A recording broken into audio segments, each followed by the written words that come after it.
welcome to today's video where we will be discussing and rating Dinosaur.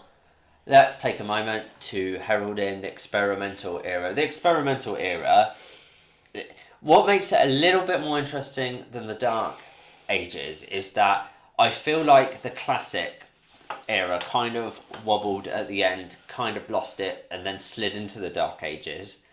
The experimental era just comes out of nowhere.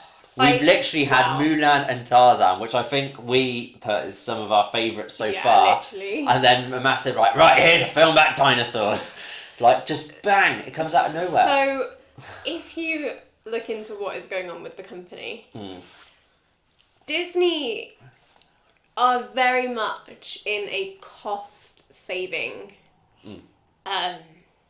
era right now regarding the parks and the films. Yeah. And they're very much with the parks. This is Paul Pressler era, end of the later years of Michael Eisner, until finally Iger comes in 2005 and brings in, buys out Pixar and stuff and basically starts producing good films again. They are very much what do we have already? Right. In our parks and things. What can we put a character to? Yeah. Which explains kind of the next several films, the way they were going. They also built some of the crappiest theme parks during this time. So the original California Adventure in Disneyland, which was just done on no budget and was terrible. Hong Kong Disney, that was a half-day experience. Didn't go down well. And the Disneyland Paris Studios Park, which they opened in 2003, which, again, they produced some of these films with Paris. So they were like, let's open a studio park. Mulan was kind of tied into France quite a lot. Yeah. I don't think it was actually produced there, but it was... They had some of the sort of animators come over and things. And they made the studios park in Paris, which to this day, they are still fixing. Yeah.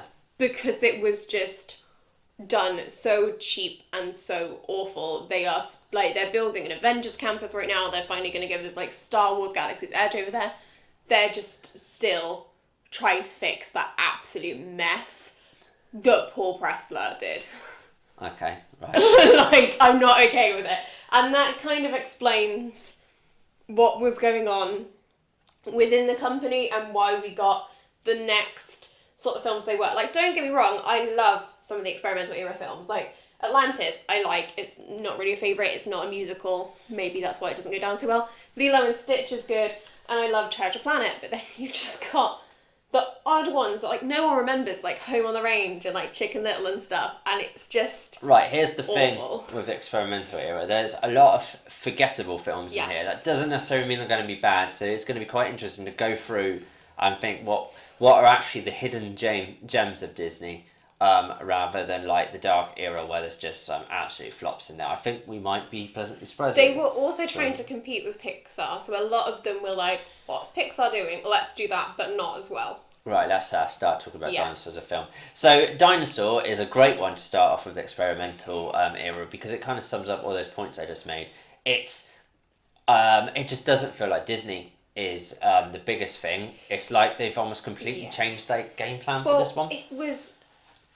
They were looking at what other animation studios were doing. So The Land Before Time was a huge thing at that point.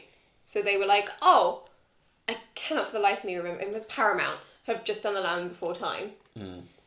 Dinosaurs are great. What are Pixar doing? Oh, they're doing this, this, and this. Oh, they're using this animation. Oh, well, we'll use that animation too. I don't necessarily have a problem with their dinosaurs. There are little problems with dinosaurs, so I'll talk about that in a minute. What I want to talk about first is the art style. Their art style is very different.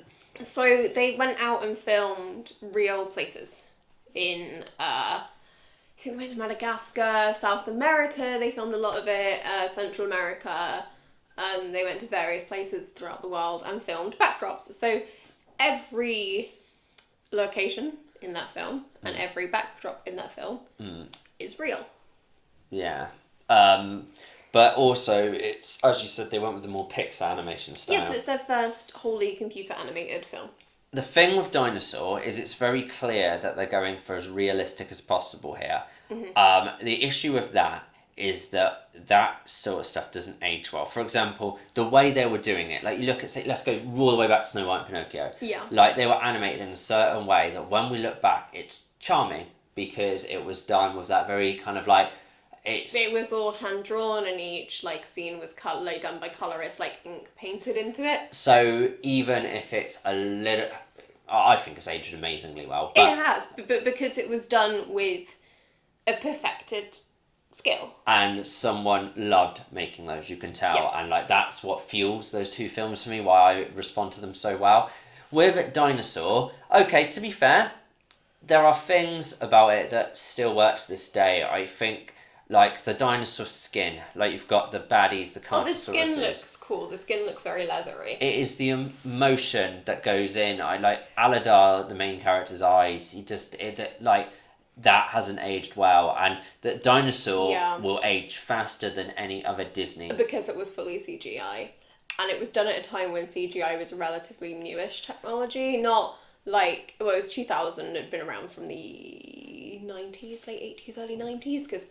Again, they took inspiration from Jurassic Park, which the only reason that Jurassic Park has aged as well as it has is because 90% of dinosaurs in that film are animatronics.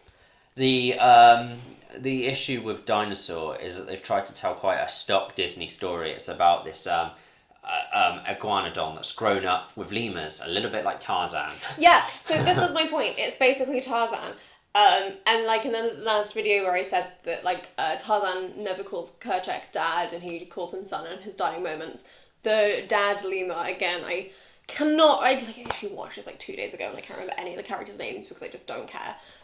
Like the dad lemur is like, yeah, okay, I'm not exactly happy about this dinosaur that we're raising, but screw it, yeah, we have a dinosaur now. And he's just like quite accepting of that. Technically he's the granddad. Oh, is he the granddad? I watched this film like 48 hours ago and it's already slipping away. Because it was his daughter that found Aladar, and so like he's the granddad. But I don't care. So like Aladar ends up finding an actual herd that are going to the nesting land, the nesting grounds, the paradise, the stock. Animated dinosaur film. There's that holy place where apparently carnivores just can't enter because of like a Hogwarts wall or something. Same plot as Land Before Time. Yeah, but that's fine. Like, there's not a lot you could do with dinosaurs, so I don't mind them sticking to that. That's fair. And the herd is run by this kind of quite headstrong iguanodon called Crone. I'm about to call him Corn. Crone is a better name. And he's like, let's just storm ahead, and if you're injured or old or weak, you fall behind and you get eaten by the raptors or the Cartosauruses. And Aladar's like, no, we should keep them in the middle, leave us strong at the back, and that way as a unit we'll all survive. And but obviously he's the newbie, so no one listens to him until most of the characters have been eaten. Yeah. Pretty much. It takes like the Carnotaurs picking everyone off before they're like, oh yeah, maybe we shouldn't all be dying. I quite like that story. I think there's some sweet bits, there's some nice emotion there. I like it. I just feel that with this realistic style they're going for, you don't... It's really weird. The reason you don't remember any of the characters is because it's really hard to get across characters with the style that their art. Well, I remember Ema. Ema was the old one, right? The short old... the one that's a Triceratops, but she's not a Triceratops. Yeah. And then there's is it Bailey? It probably isn't Bailey. I can't remember her name. The tall one. The Brachiosaurus. Yeah. And then there's the little like puppy thing. Yeah. Which is my favorite one. He doesn't speak. He has a stick. He's so happy. He is my favorite dinosaur in that whole film. Yeah, I mean, okay, so Dinosaur, believe it or not, financially did better than History so Would Have You it Believe. did so well. It was like number 7 in the for animation that year, and it was number 1 at the box office the weekend it came out. It beat out Mission Impossible 2. Yeah, I know, sorry. It did really well. And I guess it's because most kids like dinosaurs. Dinosaur was another one I saw at the cinema. I loved dinosaurs as a kid, and I totally fell in love with this film. I remember being slightly disappointed because I was expecting Land Before Time, and then I was also really into the Walking with Dinosaurs. Oh yeah, I TV completely show. forgot that was a huge thing. That came out at exactly the same time because I remember Walking with Dinosaurs was just fading from popularity, so they almost tried to use Dinosaur to And now it's an arena show. piggyback them way back up. Interestingly enough, Walking with Dinosaurs did a feature film that was almost like a terrible version of Dinosaur. So if you think Dinosaur's bad, watch Walking with Dinosaurs film, and then get back to Dinosaur, because Dinosaur actually... I was never into Walking with Dinosaurs. I'm not a dinosaur person. I remember probably better Walking with Beasts. Yeah, it's the same people. Yeah. Dinosaur isn't as bad as you remember. It's worse. Right. At the end of the day, kids love dinosaurs. Disney were very clever for going with dinosaurs. The problem with dinosaurs is I think it's quite gruesome for as far as Disney's go. It has the highest body count of any Disney film, mainly because they kill off about 300 lemurs in the opening credits. Yeah, it's just you've got the Carnosauruses, and well, they don't ever try and make a villain character out of the Carnosauruses. They're literally just meat eating. These are bad dinosaurs. Which is fine. I think that's good. I mean, let's be honest.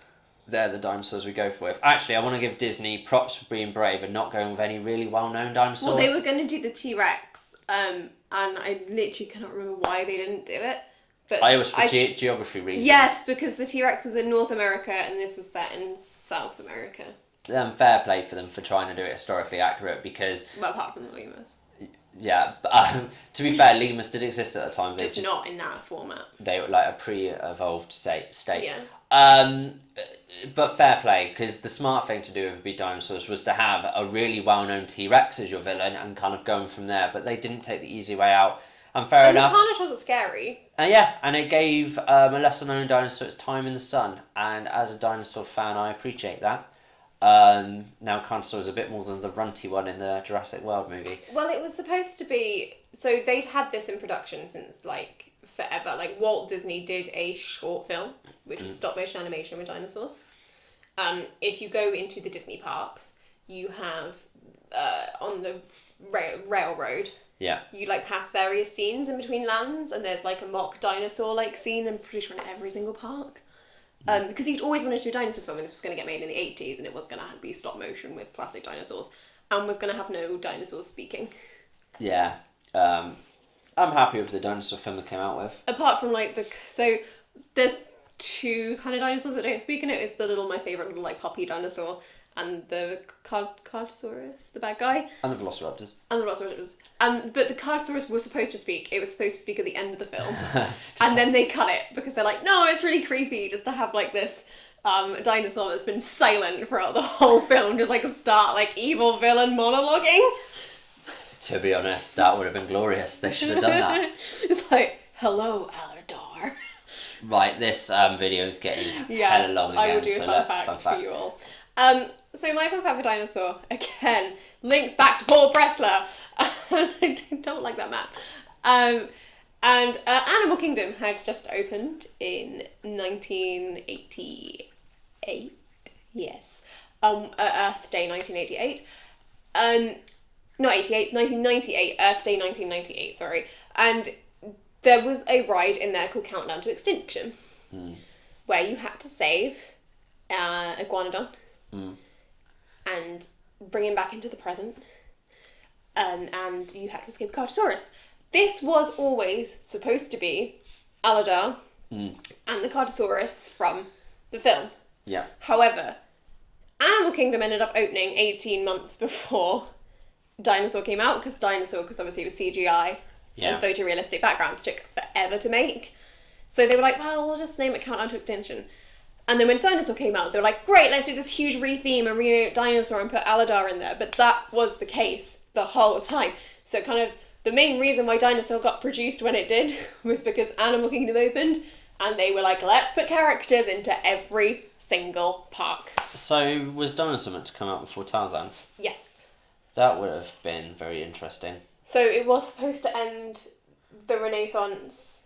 It was supposed to come out in between Mulan and Tarzan, yeah. That would have been interesting. Right, let's just go into ratings because it's getting massive. Dinosaur, not as bad as you remember. I don't think it deserves to be down there with the likes of Black Cauldron, which I just think was done wrong from the start. I think it's solid. I liked that they took a gamble with it. Yeah, I don't think the gamble worked out, and yeah, it's weaker than some Disney's. I'm gonna go with a 5. I'm gonna give it a 2. Okay. Sorry, I just don't like it. All right. Well, you can never make me care. Let's see what the experimental era has in store. There's some good ones. I'm looking forward to a handful on there. Okay. 3. Right. Okay. Well, take care. Have a magical rest of your day.